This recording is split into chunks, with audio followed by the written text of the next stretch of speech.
Hello friends, welcome to our YouTube channel. In this video I'm gonna tell you about how to change hotspot password in your Poco smartphone. Before watching this video, if you have not subscribed to our YouTube channel, then subscribe to it and like our video.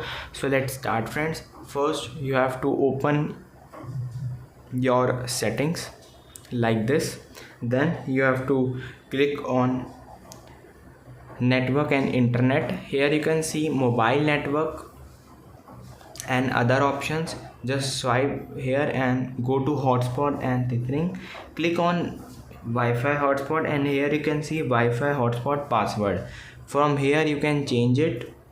Just remove this and add anything password like this. It's 8-digit password and click on OK and the password is changed successfully. I hope you like this video. If you like this video, then subscribe to our YouTube channel for more helpful tips and tricks videos. See you next time.